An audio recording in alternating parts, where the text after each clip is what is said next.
Good luck India LTD. तो फिलहाल इस कंपनी का आज के दिन में यहाँ पे 10% का गिरावट हो चुका है और यहाँ पे सुबह से थोड़ा सा गिरावट हुआ था, उसके बाद में धीरे धीरे कहीं ना कहीं थोड़ा रिकवर हो रहा है। तो यहाँ पे चलिए दिक्कत क्या है, चलिए उसके बारे में बात करें। इस कंपनी के बारे में ए टू जेड फंडामेंटल एनालिसिस करेंगे जितना से जितना हो सकता है कि क्यों कर रहा है, क्या मैटर है, क्या फंडामेंटल सब बेकार है, इसका प्रोडक्ट के बारे में ए टू जेड डिटेल्स करेंगे। आप वीडियो को पूरा एंड तक देखेंगे तो आपको समझ में आएगा। आधा अधूरा ज्ञान बहुत डेंजरस होता है। क्या स्टॉक्स बहुत बेकार है या अच्छा है, मीडियम है, क्यों नहीं चल रहा है। देखिए 1 महीने में 6 महीने में भी यहाँ पे गिरावट है और यहाँ पे एक साल में देख सकते हैं, एक साल में भी गिरावट है 43%। कम से कम एक साल में तो कुछ रिटर्न होना चाहिए था। और यहाँ पे इसका हाई प्राइस गया था 1222 रुपीज़ और वहाँ से अगर देखेंगे तो लगभग 50, ओह माय गॉड, 52% का करेक्शन हो चुका है। तो क्या स्टॉक्स बहुत बुरा हो गया जो 50% क्रैश हो गया? तो इसका मतलब क्या शेयर बाय कर लेना चाहिए अभी? बिल्कुल नहीं, ठीक है। किसी भी स्टॉक्स का फंडामेंटल रिसर्च करके और उसका प्रोडक्ट बिना समझे आपको बाय नहीं करना चाहिए, नहीं तो फिर क्या होगा, वही होगा जब आप बाय करेंगे और स्टॉक नीचे गिरने लगेगा। चलिए स्टार्ट करते हैं। चलिए सबसे पहले यहाँ पे गुड लक इंडिया का सबसे पहले रिटर्न देखना बहुत ज़्यादा जरूरत है। किसी भी अच्छे स्टॉक्स का रिटर्न से ही पता चलता है कि वो अच्छा है। भाई ओवरऑल अच्छा रहेगा तभी जाके तो रिटर्न मिलेगा ना, क्योंकि हम लोग को तो मेन मकसद है रिटर्न चाहिए। पैसे इन्वेस्ट करना है, किसके लिए इन्वेस्ट कर रहा हूँ और कोई इन्वेस्ट क्यों करता है कि भाई रिटर्न के लिए। चलो फटाफट देख लेते हैं। 1 मंथ रिटर्न यहाँ पे गिरावट है 25%, 6 मंथ रिटर्न -26% का गिरावट है और 1 ईयर रिटर्न -30%, लगभग 36% का गिरावट। और 3 ईयर रिटर्न देखेंगे 110%। चलो अच्छा है। 3 ईयर रेट, इसलिए मैं हमेशा बोलता हूँ कि स्टॉक मार्केट में अगर आप आना चाहते हैं तो कम से कम लॉन्ग टर्म इन्वेस्ट के लिए आइए, 3 साल 5 साल के लिए, तो आपको डेफिनेटली मैक्सिमम आप अच्छा रिटर्न लेके ही जाएंगे। और 5 साल में काफ़ी बेहतरीन रिटर्न 1357% का रिटर्न। तो यहाँ पे इस स्टॉक्स ने मेरे हिसाब से, आप अगर 5 साल के लिए इन्वेस्ट करते हैं, 5 साल में आपको लगभग 1300% का रिटर्न मिलता है, तो मैं इसको मल्टीबैगर स्टॉक्स में डेफिनेटली बोलूँगा। मल्टीबैगर स्टॉक साबित हुआ है। तो क्या स्टॉक अभी आगे रिटर्न नहीं देगा और क्या है, पूरा डिटेल फंडामेंटल करेंगे। देखिए मैं आपको एक बेसिक बात बता दूं।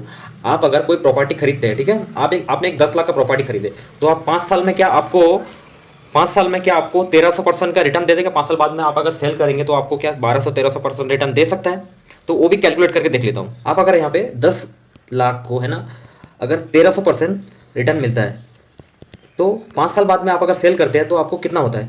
तो यहाँ पे निकल के आता है 1 करोड़ 40 लाख। तो मैं बताना चाहता हूँ स्टॉक मार्केट में तो ऐसा पॉसिबल हो सकता है, तो क्या प्रॉपर्टी में आपको ऐसा मिल सकता है? आपने कोई प्लॉट खरीदे उसमें ऐसा मिल सकता है? बिल्कुल नहीं मिल सकता है। तो वहाँ पे एक स्लो रिटर्न होगा, आपको बहुत ज़्यादा क्रैश नहीं होगा, लेकिन यहाँ पे थोड़ा सेफ्टी रिटर्न देगा। मतलब मान लीजिए वही, या तो फिर वही एवरेज रिटर्न आ सकता है, या फिर 1-2 लाख बढ़ सकता है, या 3 लाख बढ़ सकता है। तो यहाँ पे एक लिमिट बाउंड है, क्योंकि यहाँ पे इतना ज़्यादा रिस्क नहीं है। तो इसकी वजह से मैक्सिमम 80-90% लोग यहाँ पे इस प्रॉपर्टी और प्लॉट वगैरह खरीदते हैं। ठीक है, प्लॉट खरीदने को बुरा मैं नहीं बोलता हूँ, या प्रॉपर्टी खरीदने को मैं भी बुरा नहीं बोलता हूँ, लेकिन स्टॉक मार्केट में भी एक साइड कुछ अमाउंट आपको इन्वेस्ट करना चाहिए, डेफिनेटली करना चाहिए, फ्यूचर के लिए इन्वेस्ट करना चाहिए, वो भी अच्छे फंडामेंटल स्टॉक में।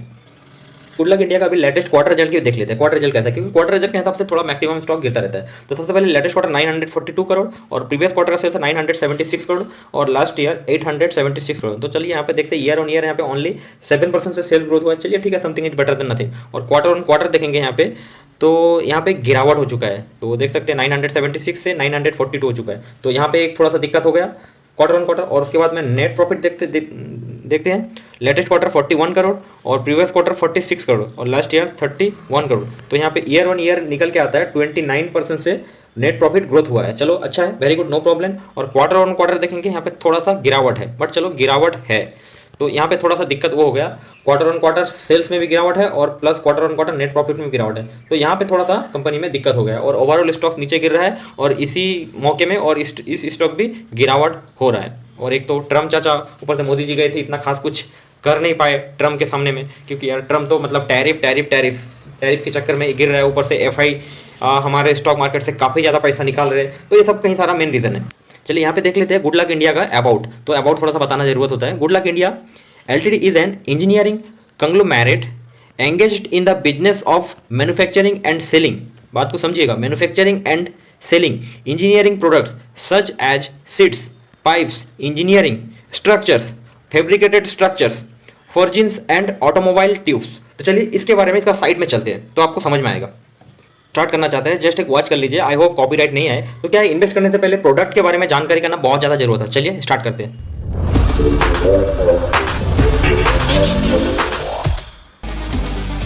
Our product portfolio is grouped under companies that uphold our values. Good Luck India makes galvanized and painted pipes, tubes and sections, galvanized coils, cold rolled coils and sheets that are used to realize a vision. Good Luck Industries makes CDW, ERW tubes that are used in automotive industries, boiler and hydraulic cylinder industries, and precision and pressure applications. Good Luck Engineering forges critical alloys that are used in oil and gas, power, chemicals, aerospace and defense sectors. The structure division specializes in fabrication, making towers for telecom and transmission, bridges, complex structures that withstand the test of time. We are the face of progress, being conscious and inclusive in our outlook. We are Good Luck. तो आपको इससे अंदाज़ा लग गया है यहाँ पे तो काफ़ी पुराना कंपनी है, आप देख सकते हैं 37 ईयर्स हो गया और इसका कैपेसिटी काफ़ी अच्छा है और मैं इसका पर्सनली फ़ैन हूँ, थोड़ा धीरे धीरे चलता है। मैं तो इसको बोलूँगा कि जीआई सेक्टर का यानी कि स्टील सेक्टर का स्टॉक्स है तो काफ़ी इंटरेस्टिंग है। सीडीडब्ल्यू, डोम ट्यूब्स और फॉर्जिन्स इंफ्रा इंजीनियरिंग में, क्योंकि मैं इतना बोल सकता हूँ कि फ्यूचर ग्रोथ है और कोर बिजनेस है, ठीक है ना। ये कोई कुछ टाइम के लिए बिजनेस नहीं है जो कुछ एनर्जी ग्रीन एनर्जी हो गया, सोलर एनर्जी हो गया, मतलब कभी कभी मुझे ऐसा लगता है कि थोड़ा थीम सेक्टर है, लेकिन ये बिजनेस जो है ना, जो स्टील सेक्टर है ना, तो मुझे ऐसा लगता है कि ये फंडामेंटल स्ट्रांग है। और इसका डेटा आपके साथ शेयर करूंगा, पूरा वीडियो देखेंगे तो ही आपको समझ में आएगा। और इसका क्लाइंट यहाँ पे देखिए, इसका क्लाइंट कौन, बड़े बड़े क्लाइंट है, एल&टी है और ISG है, NTPC है, रिलायंस है, तुशिबा है और राइट्स है, तो काफ़ी बड़े बड़े कंपनी है। तो जब बड़े बड़े क्लाइंट रहता है ना तो मुझे उसका प्रोडक्ट देखता हूँ ना तो पर्सनली मुझे इन्वेस्ट करने के लिए बहुत ज़्यादा कॉन्फिडेंस आता है। चलिए बेसिक मैं 4 प्रोडक्ट के बारे में बता दूँ, 6 प्रोडक्ट है। तो आप प्रोडक्ट से समझ गए, इंफ्रा और एनर्जी में ज़्यादा यूज़ होता है, ठीक है, और टेलीकॉम सेक्टर में और रोड में है। और यहाँ पे देखिए आप, road safety, pipe and tubes, coal and steel, ठीक है। Compounded sales growth 10 year 14%, 5 year 16%, 3 year 31% और TTM 10%। तो यहाँ पे सेल्स ग्रोथ अच्छा है, कोई दिक्कत नहीं है, बट धीरे धीरे चल रहा है, सेल्स हो रहा है। और कंपाउंडेड प्रॉफिट बहुत ज़्यादा इंपॉर्टेंट होता है, 10 year 22%, okay, 5 year 33%, very good, 3 year 60%, ये मुझे काफ़ी इंटरेस्टिंग लगा। और TTM ट्रेलिंग मंथ 30%। देखो यहाँ पे 10% से सेल्स ग्रोथ हो रहा है और यहाँ पे प्रॉफिट धीरे धीरे 30%, 10% से 30% हो चुका है। तो यानी कि इस स्टॉक से ना ऐसा नहीं होने वाला है। इस स्टॉक क्या होता है, एक एवरेज पकड़ के धीरे धीरे इस चलने वाला है। जैसे कि टाटा का कोई कंपनी हो गया ना, तो मुझे ये टाटा टाइप कंपनी लगता है कि मुझे ये धीरे धीरे चलने वाली कंपनी है। किसी भी कंपनी को ट्रैक करने के लिए सबसे ज्यादा इंपॉर्टेंट होता है ईयर ऑन ईयर, यहाँ पे सेल्स ग्रोथ प्रॉफिट को चेक करेंगे। देखिए यहाँ पे ईयर ऑन है, March two March year on year है। तो चलिए सबसे पहले यहाँ पे सेल्स देखेंगे बैक टू बैक, 971 करोड़, उसके बाद में 1000 किस तरीके से बढ़ रहा है जस्ट आप देख लीजिए। यहाँ पे थोड़ा सा डिप हुआ, फिर यहाँ पे थोड़ा सा मेंटेन हुआ और यहाँ पे देखेंगे धीरे धीरे बढ़ रहा है, 1500, 2600, 3000 और अभी मार्च 2024 में आप देख सकते हैं 3525 करोड़। तो ये मुझे बहुत इंटरेस्टिंग लगा, ईयर ऑन ईयर किस तरीके से सेल्स बढ़ रहा है। और उसके बाद में सबसे इंपॉर्टेंट नेट प्रॉफिट देखेंगे यहाँ पे किस तरीके से बढ़ रहा है, 18 करोड़, 28 करोड़, 33 करोड़, 20, उसके बाद में 16, बीच में यहाँ पे थोड़ा सा डेप हुआ था जो 16 वाला, और उसके बाद में सीधा यहाँ से डबल 31, उसके बाद में 34, 30, 75। तो अच्छे कंपनी का एक बहुत बड़ा निशानी होता है। और उसके बाद में 75 करोड़, 88 करोड़, उसके बाद में फाइनली मार्च 2024 में 132 करोड़ और TTM ट्रोलिंग मंथ में 161 करोड़। तो ये मुझे बहुत पर्सनली अच्छा लगा। और उसके बाद में चलते हैं यहाँ पे क्वार्टर ऑन क्वार्टर का ट्रैक भी देख लेते हैं। तो क्वार्टरली यहाँ पे देख लेते हैं, किसी भी कंपनी ईयर ऑन ईयर तो देख लिया, अभी क्वार्टर ऑन क्वार्टर भी देख लेते हैं। अगर ईयर ऑन ईयर के साथ में अगर quarter on quarter sales growth, profit growth अच्छा, ऑपरेटिंग प्रॉफिट मार्जिन, इसका रिजर्व डेट वगैरह अच्छा है तो फिर कंपनी को अच्छा मान सकते हैं। तो फंडामेंटल के लिए ये सभी जो मैं बता रहा हूँ यही सारी चीजें सबसे ज्यादा इंपॉर्टेंट है। तो चलिए यहाँ पे सेल्स ग्रोथ देखते हैं।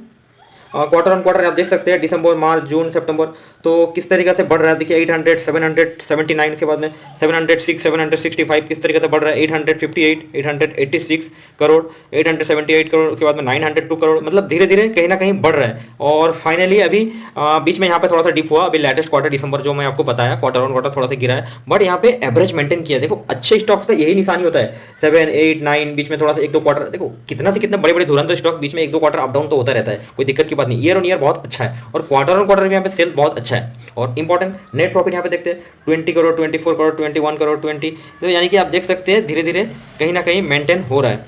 तो ये मुझे बहुत इंटरेस्टिंग लगा। और एक चीज़ मुझे नेगेटिव लगा, ऑपरेटिंग प्रॉफिट मार्जिन यहाँ पे अगर 10% to 15% होता बहुत मजा आता, बट देखो स्टील सेक्टर है तो इसकी वजह से बहुत ज़्यादा कंपटीशन रहता है और गवर्नमेंट थोड़ा रूल्स रहता है, तो इसकी वजह से मतलब 8% मार्जिन रख के चल रहा है, पहले से ही है 7 to 8%। अगर 10% तक आ जाए तो बहुत बढ़िया है।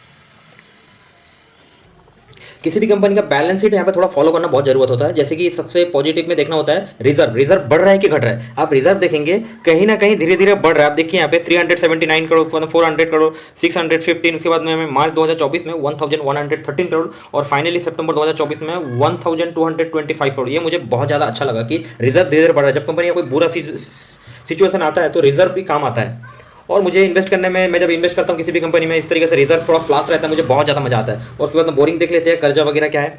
तो कर्जा वगैरह देखेंगे मेंटेन हो रहा है, बट धीरे धीरे कर्जा थोड़ा सा बढ़ रहा है, बट कर्जा के हिसाब से रिजर्व बहुत अच्छा खासा है। तो कर्जा कभी कभी बोरिंग क्या जरूरत होता है, कंपनी को एक्सपांशन करने के लिए बहुत ज़्यादा जरूरत होता है। यहाँ पे देखेंगे कैपेक्स, तो कैपेक्स कहीं ना कहीं हर बार थोड़ा कैपेक्स कर रहा है। और फाइनली यहाँ पे देखिए 259 करोड़ जो लेटेस्ट में सितंबर 2024 में 259 करोड़ कैपेक्स यहाँ पे की है, यानी कि हर बार यहाँ पे कंपनी कैपेक्स कर रहा है। तो ये डेटा समझ में आ रहा है। और उसके बाद में देखते हैं कि टोटल एसिड भी यहाँ पे देखेंगे फाइनली बढ़ रहा है। और टोटल एसिड कितना धीरे धीरे बढ़ रहा है। कंपनी देखो, कंपनी छोटा कंपनी है। गुड लक इंडिया, इसका मार्केट कैप देखेंगे ओनली 1951 करोड़। मुझे भी एक टाइम में ऐसा लगा था कि बहुत बड़ा कंपनी है, मतलब 30-40 हज़ार करोड़ की कंपनी है, बट मार्केट कैप बहुत छोटा है, कंपनी छोटा कंपनी है। और अभी स्टॉक प्राइस है 596। तो क्या स्टॉक बाय कर लेने चाहिए? बिल्कुल भी नहीं। आपको पहले चेक करना चाहिए। उसके लिए चेक करना होगा स्टॉक पी देखेंगे 12। तो अभी शेयर प्राइस ये जो है सस्ता है या महंगा है, उसके लिए कंपेयर करना होगा इंडस्ट्री पी, यानी स्टॉक पी के साथ में कंपेयर करना होगा इंडस्ट्री पी। तो इंडस्ट्री पी अभी 24, एक टाइम इंडस्ट्री पी 30 to 35 हुआ करता था। तो अभी ओवरऑल जब स्टील सेक्टर के स्टॉक्स गिर जाएगा तो इंडस्ट्री पी भी लो हो जाता है। तो उसके कंपेयर में इस स्टॉक्स बिल्कुल अंडर वैल्यूड में है। ठीक है, थोड़ा सा क्वार्टर रिजल्ट खराब आया, शॉर्ट टर्म प्रॉब्लम है, बट अच्छे स्टॉक क्या होता है, ओवरऑल लॉन्ग टर्म में अच्छा रिटर्न दे देता है। आप अगर जैसे गिरावट में खरीदते हैं तो आपको बहुत ज्यादा मजा आता है। मैं आपको रेडर में रखने के लिए बोल रहा हूँ, मैं सेबी रजिस्टर नहीं हूँ, जस्ट आपको स्टडी पर्पस के लिए बता रहा हूँ किस तरीके से स्टॉक्स का एनालिसिस करना चाहिए। और उसके बाद में यहाँ पे रिजर्व वगैरह बता दिया। अभी शेयर होल्डिंग पैटर्न देख लेते हैं। कंपनी का शेयर होल्डिंग पैटर्न बहुत ज्यादा इंपॉर्टेंट होता है। प्रोमोटर यहाँ पे देखेंगे पहले से स्टेक अच्छा खासा लेके बैठे हुए हैं, लगभग अभी 55% मेंटेन किया है दिसंबर 2024 में। ये मुझे बहुत अच्छा लगा, 50% से ऊपर है, तो मुझे काफी इन्वेस्ट करने में मुझे काफी पॉजिटिव फील होता है। और एफ आई यहाँ पे देखेंगे इतना छोटा कंपनी में तो पहले से ही इंटरेस्टेड है, पहले थोड़ा बहुत इन्वेस्ट किया था। उसके बाद में दिसंबर 2023 से यहाँ पे देखेंगे 1% से ऊपर स्टेक बढ़ा के और अभी फाइनली 1.72% है। तो पहले से थोड़ा सा ट्रिम किया है, बट चलो something is better than nothing. अभी भी इसमें होल्डिंग अच्छा खासा है लेटेस्ट क्वार्टर में। और डीआई का होल्डिंग देखेंगे पहले थोड़ा बहुत, पहले इतना ज़्यादा बीच में नहीं था, और उसके बाद यहाँ पे देखेंगे हिस्सादारी पहले से बढ़ा चुके हैं। देखिए यही तो इंटरेस्टिंग बात है ना भाई, छोटे कंपनी में जब एफ आई डी आई यहाँ पे रहते हैं। लेकिन इसका ये मतलब नहीं जो हर कंपनी में अगर एफ आई डी आई होंगे तो स्टॉक बहुत ज़्यादा रिटर्न देगा, ऐसा नहीं होता है। लेकिन एक कॉन्फिडेंस फील होता है, ठीक है ना भाई। तो एफ आई डी आई का अगर 1% 2% के ऊपर रहता है ना इतना छोटा कंपनी में, तो मुझे पर्सनली बहुत ज़्यादा मजा आता है। लग इंडिया बीएससी साइट में जाकर मैं चेक कर रहा हूँ, तो यहाँ पे सबसे इंपॉर्टेंट इसका प्राइस बेट देखेंगे 20%, यानी कि कोई किसी भी एएसएम स्टेज में नहीं है। ठीक है, तो यहाँ पे कभी लो पीई हो चुका है। मुझे नहीं लगता है कि आगे अगर थोड़ा थोड़ा गिरावट होता है तो वहाँ पे आप एड ऑन कर सकते हैं। आप अगर लॉन्ग टर्म इन्वेस्ट करना चाहते हैं 3 साल और 5 साल के लिए, शॉर्ट टर्म के लिए बिल्कुल भी आप इन्वेस्ट मत करो। अभी 2-3 महीना कुछ भी रिटर्न नहीं देगा, मुझे ऐसा लगता है पर्सनली, जब तक इंडियन स्टॉक मार्केट स्टॉक्स सही ना हो। Thank you so much watching this video.